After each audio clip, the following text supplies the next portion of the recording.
The sky turned dark on a Tuesday morning, not because of clouds or an eclipse, but because 200 massive warships blocked out the sun. They hung above Earth like metal mountains, casting shadows over entire cities. People stopped in the streets. Cars crashed into each other. Children pointed at the sky and asked their parents what those things were. Nobody had an answer. The ships belonged to the Valoran Empire, a power that ruled over 12,000 star systems. They had conquered 847 worlds before this one. Every species they met had surrendered within hours. Some begged for mercy. Others tried to run. None of them fought back for long. High Commander Torvak stood on the bridge of his flagship and looked down at the blue planet below. He was tall, with gray skin and 4 eyes that glowed faint yellow. His people had ruled the galaxy for 3,000 years. This small world would be just another addition to their empire. He pressed a button and spoke into the communication system. His voice echoed across every radio, every television, every phone on Earth. People of this planet, I am High Commander Torvak of the Valoran Empire.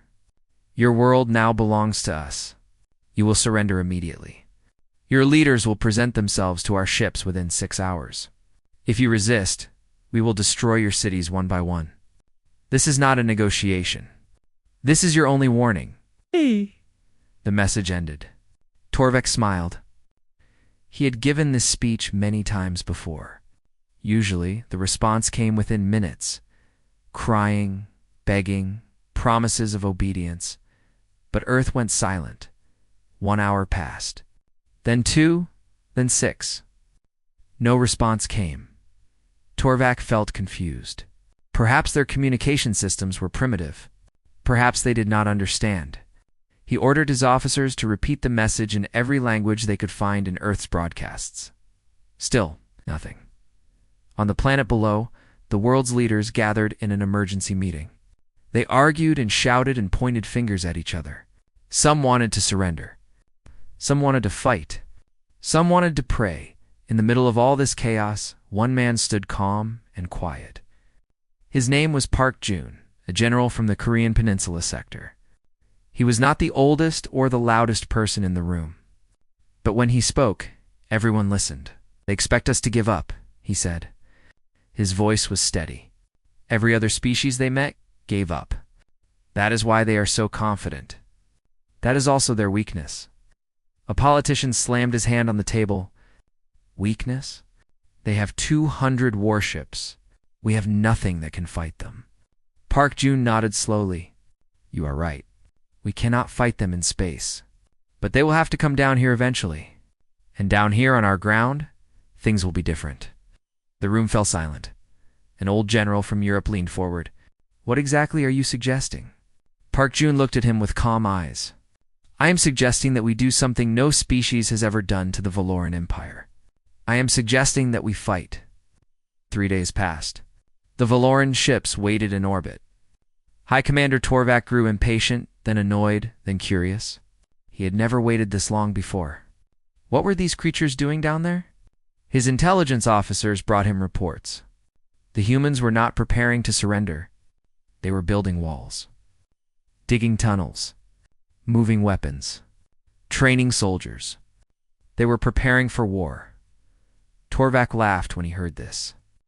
War against us. He shook his head. These creatures are either very brave or very stupid. On the 4th day, Earth finally sent a response. It came from General Park Jun, now appointed as Supreme Commander of all Earth forces. His deputy was Colonel Kim Yuna, a woman known for her sharp mind and even sharper tactics. The message was simple. Just for words. Come and take it. Torvak stared at the message for a long time. Then he began to laugh. His officers laughed with him. This tiny planet, this primitive species, was challenging the greatest empire in the galaxy. Very well, Torvak said. If they want to die fighting, we will give them that death. He gave the order. The invasion began. Dropships fell from the sky like rain. Thousands of Valoran soldiers landed across the planet. They wore armor that could stop bullets. They carried weapons that could melt steel. They had conquered worlds with much better technology than Earth. They expected this to be easy in Seoul. General Park Jun watched the enemy ships descend. Beside him stood Colonel Kim Yuna and Dr. Han Tae, the chief scientist of Earth's weapons division. "They are landing in 6 continents at once," Kim Yuna said, reading her tablet. "Standard invasion pattern.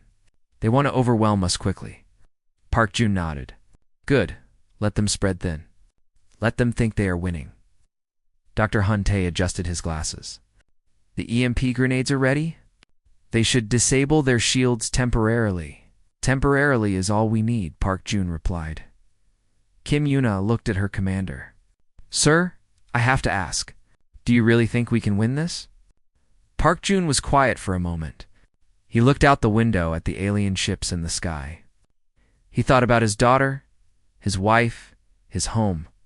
He thought about every person on this planet who was counting on him. "I do not know if we can win," he said honestly, "but I know one thing for certain. We will make them remember this day. We will make them remember the planet that did not kneel. And maybe, just maybe, that will be enough." The first explosions echoed across the city. The war had begun, and somewhere in orbit, High Commander Torvak felt something he had not felt in centuries. It was small, just a tiny seed in the back of his mind. He did not recognize it at first. It was doubt. The Valoran soldiers marched through the streets of Seoul with complete confidence. Their energy shields glowed blue around their bodies. Their plasma rifles hummed with deadly power. They had done this hundreds of times on hundreds of worlds. The pattern was always the same. Land, destroy resistance. Take control. Simple Lieutenant Cho Haeon watched them from a broken window 3 floors above the street. He was young, only 28 years old, but he had trained for combat his entire adult life. He counted the aliens below. 40 soldiers. Heavy weapons. Shield generators on their backs. "They're passing the marker," whispered Sergeant Moon beside him. Cho Haeon nodded and pressed his radio. "All units now." The street exploded, not with bombs or missiles, but with electromagnetic pulses. Dr. Han Tae's EMP grenades went off all at once, creating a wave of energy that washed over the Valoran soldiers. Their shields flickered and died. Their weapons went dark. Their communication devices turned to static. For 3 precious seconds, the mighty Valoran warriors stood helpless. That was enough time. Human soldiers poured out of buildings, tunnels, and sewers. They fired everything they had. Bullets that could not pierce Valoran shields now found their targets.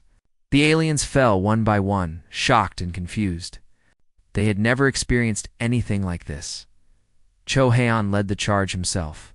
He had studied the alien bodies from pictures sent by other units. He knew where to aim. He did not miss. When the shooting stopped, 40 Valoran soldiers lay dead in the street. Not a single human was lost. Cho Haeon stood over the alien bodies and felt nothing but cold determination. This was only the beginning. Similar stories came from all over the world in the Amazon rainforest. Captain Lee Nari led a group of fighters through the dense jungle. The Valorans hated the jungle. Their sensors could not see through the thick trees. Their heavy armor got stuck in the mud, and the heat made them slow and tired. Linari used all of this against them. Her fighters attacked in small groups, striking fast and then disappearing into the green darkness. They set traps using the forest itself. Falling trees, hidden pits, poisonous plants smeared on wooden spikes. The Valorans called the Amazon the Green Hell. They stopped sending patrols after the first week. In Siberia, Commander Baeksoon discovered something wonderful. The Valorans could not handle cold weather. Their gray skin turned purple when the temperature dropped below -20 degrees. Their movements became slow. Their thinking became confused. Some of them simply fell asleep in the snow and never woke up. Baeksoon smiled when he learned this. The Siberian winter was his greatest weapon. He ordered his soldiers to destroy any shelter the aliens tried to build. He attacked their supply lines so they could not get warm clothing or heating equipment. He waited patiently while the cold did most of the killing for him. Within a month, the Valoran forces in Siberia had lost 80% of their soldiers. Not to bullets or bombs, but to winter. High Commander Torvak received these reports with growing disbelief. His casualty numbers were impossible. In the first 30 days of the invasion, the Valoran Empire had lost 40,000 soldiers. 40,000. He had lost fewer than that, conquering the last 50 worlds combined. How is this possible? He demanded. They are primitives. They do not even have faster-than-light travel. His advisors had no answers. They only had more bad news. The humans were taking prisoners now. Valoran soldiers were being captured alive and questioned. This had never happened before. The proud warriors of the Empire were being held in human cages, giving away secrets under human interrogation. Colonel Kim Yuna personally led many of these interrogations. She did not use torture. She did not need to. She simply talked to the prisoners, learned their fears, and used those fears against them. From these conversations, she learned something important. The Valorans had a name for planets like Earth. They called them death worlds. Worlds with extreme weather, dangerous animals, toxic plants, and violent diseases. The Valorans had always avoided such places. Earth, they realized too late, was the worst death world they had ever seen. Kim Yuna brought this information to General Park Jun. He listened carefully, then smiled for the first time since the invasion began. So they think we are monsters, he said. They are starting to, Kim Yuna replied. Park Jun looked at the reports on his desk. Victories in Seoul. Victories in the Amazon. Victories in Siberia. Small victories, yes, but victories nonetheless. Then let us show them how right they are. He called for Dr. Hante and gave him new orders. Study the captured alien weapons. Learn how they work. Build better versions. Dr. Hante worked without sleep for 2 weeks straight.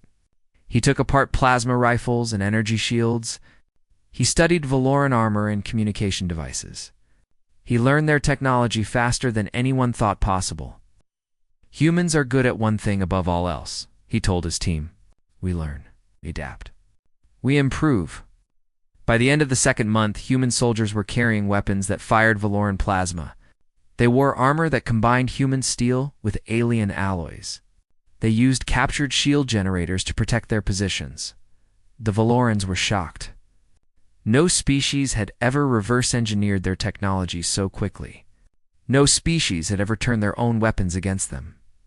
High Commander Torvak stood on his bridge and stared at the planet. He had expected victory in 2 weeks. Now, 2 months later, his forces controlled nothing. They held no cities, no territories, no resources. They were fighting for survival on a world that wanted them dead. For the first time in his long career, Torvak considered something he had never considered before. Retreat. But retreating would mean admitting failure. It would mean telling the Galactic Senate that the mighty Valoran Empire could not conquer one small planet. It would mean the end of his career, perhaps the end of his life. No, he could not retreat. He would send for more soldiers, more ships, more weapons. He would burn this planet to ash if he had to. But deep in his heart, the doubt was growing. And with it came something even worse: fear. 6 months had passed since the invasion began. The Valoran Empire still controlled nothing on Earth, but something had changed. Something that made the aliens wake up screaming in the night. The humans had stopped defending. They were hunting now. Sergeant Yoon Day led a special unit that had earned a terrifying name among the Valoran soldiers. They called them the Ghosts. 12 men and women who moved through the darkness like shadows. They appeared without warning, killed without mercy, and vanished without a trace. Tonight, Yoondae and his team crawled through the mud toward a Valoran forward base. Rain fell hard, covering the sound of their movement. They wore black clothes and painted their faces dark. In their hands, they carried knives made from Valoran metal. Sharper than anything on Earth, the base had 50 soldiers and 5 officers. Heavy walls, guard towers, searchlights. The Valorans believed they were safe. They were wrong. Yoondae gave a silent signal. His team split into groups of 2 and approached from different directions. They cut through the fence without making a sound. They avoided the searchlights with practiced ease. They reached the officer quarters while the guards looked the other way. What happened next took less than 3 minutes. When the sun rose, the Valoran soldiers found their 5 commanding officers dead in their beds. No alarms had sounded. No shots had been fired. The ghosts had come and gone like a bad dream. The soldiers looked at each other with wide, frightened eyes. If the humans could do this here, in a defended base, then nowhere was safe. That same week, Dr. Kang Mina made a breakthrough in her laboratory. She was a xenobiologist, a scientist who studied alien life. For months, she had examined Valoran prisoners, learning everything about their bodies. Now she had created something that would change the war. It was a simple pathogen, a tiny living thing that could spread through the air. To humans, it did nothing. But to Valorans, it was death. Colonel Kim Yuna looked at the small container in Dr. Kang Mina's hands. "You are certain it will not harm humans?" "Completely certain," Dr. Kang Mina replied. "Their biology is too different from ours." This will only affect them, Kim Yuna thought for a long moment. Using disease as a weapon felt wrong. It felt cruel. But then she remembered the cities the Valorans had burned, the families they had killed, the threats they had made. "Do it," she said. Within weeks, a new horror spread through Valoran ranks. The soldiers called it the choking death. It started with a cough, then fever. Then the lungs filled with fluid until the victim could not breathe. There was no cure, no treatment, no escape. Thousands of Valoran soldiers died gasping for air. But the worst weapon was not biological. It was psychological. Major Owu was in charge of propaganda, the art of breaking the enemy's will to fight. He was a student of history, and he knew something important about humanity. Their past was filled with horror. He gathered footage from human history: wars, genocides, atomic bombs. He found images of trenches filled with bodies. He found recordings of cities burning. He found evidence of every terrible thing humans had done to each other over thousands of years. Then he broadcast it all to the Valoran soldiers. The message came with simple words: "This is what we do to each other. Imagine what we will do to you." The effect was immediate. Valoran soldiers who watched the broadcasts stopped sleeping. They flinched at every shadow. They saw humans not as primitives to be conquered, but as monsters wearing soft skin. Desertion became common. Soldiers abandoned their posts and tried to reach the ships in orbit. Some were caught by their own officers. Others were caught by humans. A few managed to escape and spread their fear to others. High Commander Torvak received a message from one of his captains stationed in Eastern Europe. The captain was a veteran of 30 campaigns, a soldier who had never shown fear in his life. His voice shook as he spoke. "High Commander, we cannot continue this fight. These creatures are not like anything we have ever faced. They do not just want to beat us.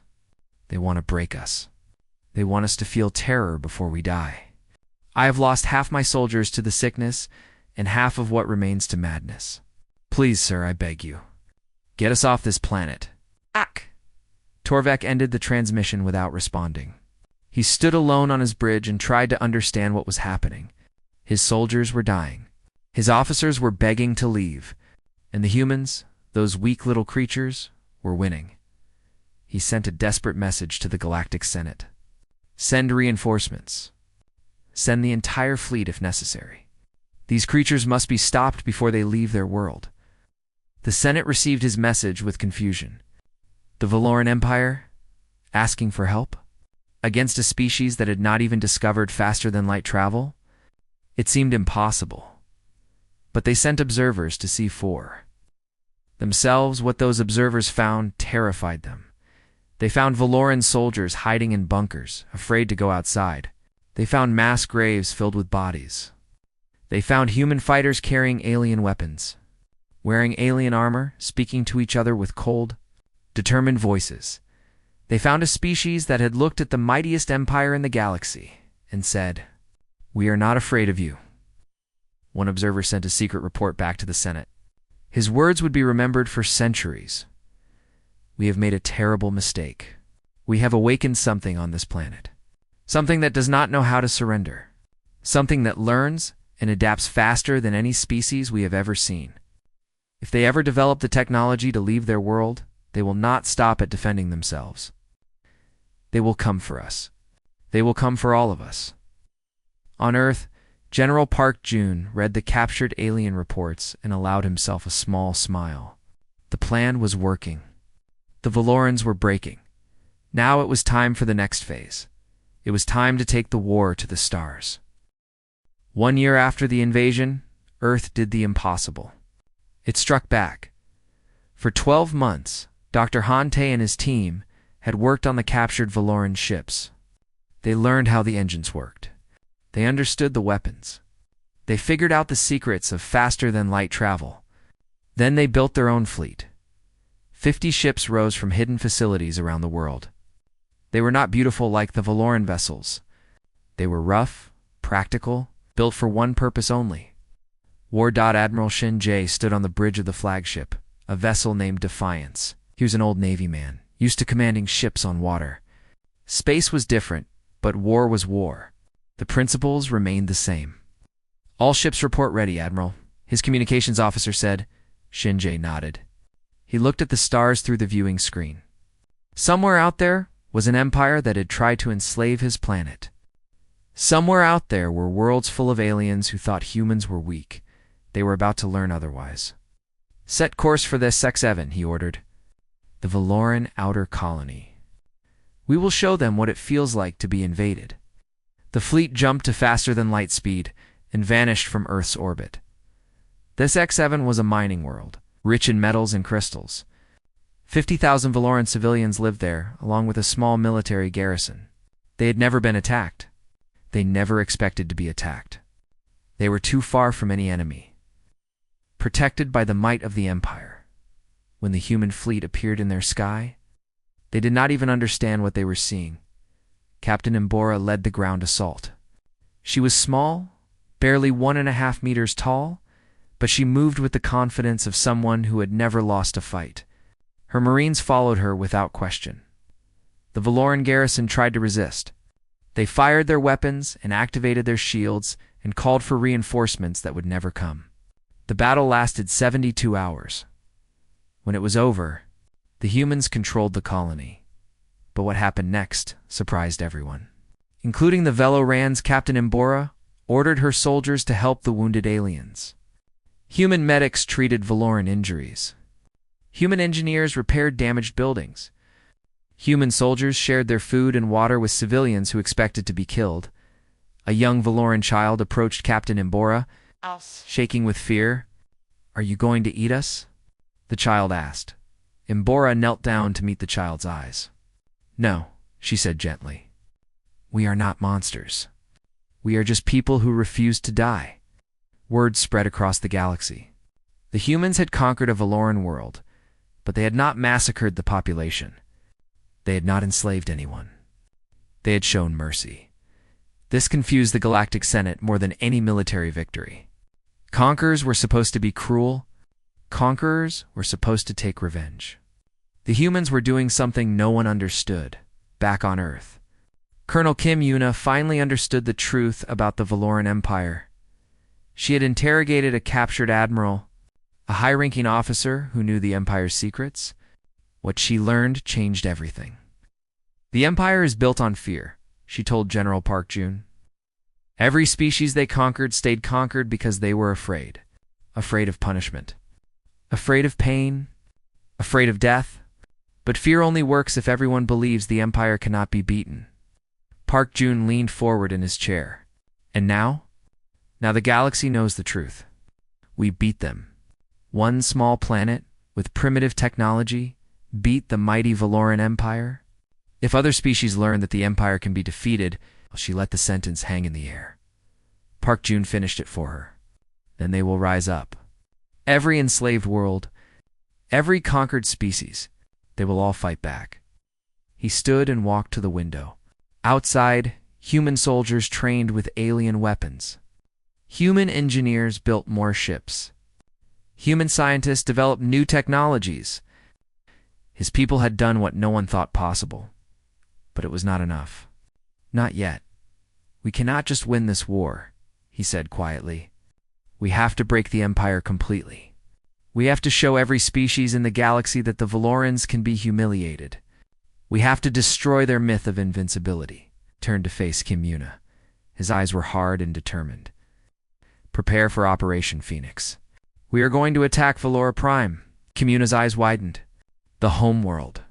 Sir, that is the most heavily defended planet in the galaxy. They have thousands of ships. Millions of soldiers. We have 50 ships and limited resources. I know, Park Jun said calmly.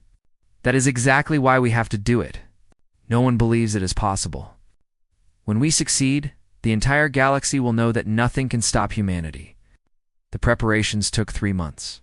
Every captured ship was repaired and upgraded. Every soldier was trained for the most dangerous mission in human history. Every weapon was checked and checked again. Admiral Shin Jae met with his captains one final time before departure. These men and women had survived the worst year in Earth's history. They had fought monsters and won.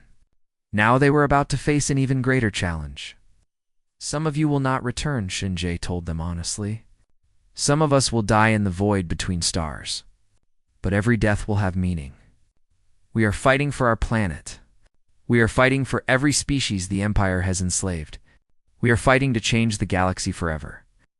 He paused and looked at each face in the room. Humanity has always dreamed of reaching the stars. We never imagined it would happen like this. But we are here. We are ready, and we will not fail. The fleet departed Earth with the hopes of an entire planet behind them. Their destination was Valora Prime, the heart of the Empire. The final battle was about to begin.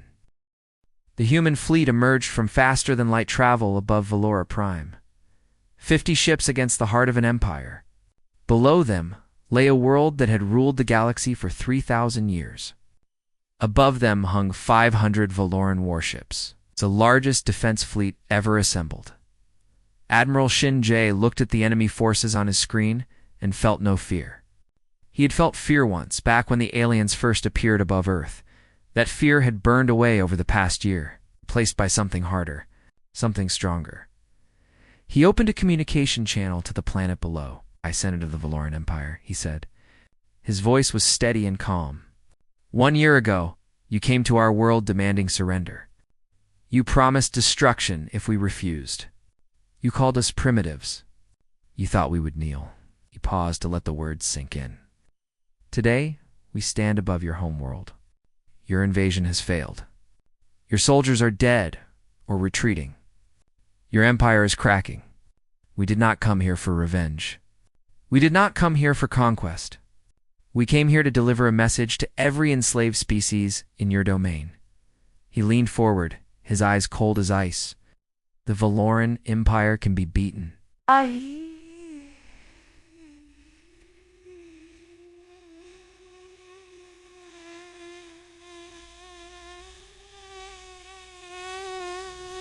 The transmission ended. The battle began. 500 Valoran ships moved to engage the human fleet. They outnumbered the humans 10-1. Their weapons were more powerful, their shields stronger, their crews more experienced. But the humans had something the Valorans did not understand. They had unpredictability. Admiral Shin Jae did not fight like a Valoran commander. He did not follow standard tactics or predictable patterns. He ordered his ships to scatter, to weave, to strike from unexpected angles. He used asteroids as cover. He launched decoys to confuse enemy sensors. He did things that no military textbook had ever described. The Valorans did not know how to respond.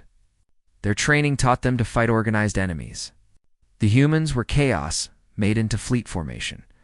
While the space battle raged above, Commander Cho Hyun led the ground assault below. He had come a long way from that first battle in Seoul. Now he commanded 10,000 soldiers. The best fighters humanity had to offer. Their dropships fell through Valoran defenses like burning stars. Many were destroyed before reaching the surface. Those that survived released their soldiers into the heart of enemy territory. Cho Haeon landed near the Imperial Palace. a massive structure of crystal and metal that housed the High Senate. His objective was simple: capture the building, force the Empire to its knees. Valoran soldiers rushed to defend their leaders. They fought with desperation, knowing that failure meant the end of everything they believed in. The battle was brutal and bloody. Humans and aliens died side by side in the streets of the capital city. Cho-hun led from the front, as he always did. He fired his weapon until it overheated, then grabbed one from a fallen enemy and kept fighting. Beside him, soldiers he had trained for months fell and did not rise again. He did not have time to mourn them. He could only push forward. "Commander," one of his sergeants shouted, "the palace doors are breached." Cho-hun nodded and led the charge inside. The battle lasted 7 days. 7 days of fire and death and sacrifice. The Valoran defense fleet was cut in half. The Imperial Palace fell. High Commander Torvak was captured trying to escape in a private shuttle. When the fighting finally stopped, the humans stood victorious on Valoran soil. General Park Jun arrived on the planet to accept the Empire's surrender. He walked through the damaged streets, past burning buildings and broken machines. He entered the Senate chamber, where the most powerful leaders in the galaxy now sat as prisoners. High Commander Torvak was brought before him. The alien who had once threatened to destroy Earth now knelt in chains, his 4 eyes dull with defeat. "You have won," Torvak said quietly. "What happens now? Will you enslave our people as we enslaved others? Will you burn our worlds?" Park Jun looked at him for a long moment.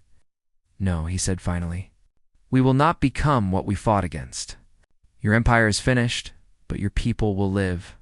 They will learn to exist as equals, not as masters. That is the only future we offer." Ow. Torvak shook his head in confusion. "I do not understand you. We tried to destroy your planet. We killed your people. Why would you show us mercy?" Park Jun smiled sadly. "Because if we lose our humanity in order to survive, then we have not really survived at all." The final act came from Dr. Hante. He had designed a broadcast system that could reach every communication network in the Valoran Empire. With the push of a button, a message went out to 1,000 worlds. It showed the battle. It showed the Valoran fleet burning. It showed human soldiers standing on the steps of the Imperial Palace. It showed the mighty empire brought low by a species they had called primitive. And then it showed something else. Human medics treating Valoran wounded, human soldiers sharing food with prisoners, human hands helping alien children who had lost their parents in the fighting. The message spread like fire across the galaxy. On distant worlds, enslaved species saw it and dared to hope. If the humans could win, perhaps they could too. Within weeks, rebellions broke out across former Valoran territory. Within months, the Empire was collapsing from within. Within years, it was gone completely. Earth became the founding member of the Galactic Liberation Alliance, a coalition of free species dedicated to protecting the weak and standing against tyranny. Humans spread across the stars, not as conquerors, but as partners. They shared their technology, their knowledge, and their spirit. But the galaxy never forgot what humanity was capable of, in council chambers and trading posts, in schools and military academies. They told stories about the death world at the edge of the Orion Arm. They spoke of the soft-skinned creatures who refused to surrender. They remembered the species that looked at extinction and chose to fight. Some admired them, some feared them. All respected them. General Park Jun lived long enough to see the new galaxy take shape. On the day he died, peacefully in his sleep, representatives from 100 species came to pay their respects. They honored him not just as a great warrior, but as the man who had shown that power without mercy was worthless. His final words, spoken to his granddaughter hours before the end, became famous throughout the stars. "They asked me once what humanity is," he whispered. "I told them we are the species that will not kneel. But that is only half the truth. We are also the species that lifts others up after we knock them down. Remember that. Remember to be both." The galaxy remembered, and they were grateful.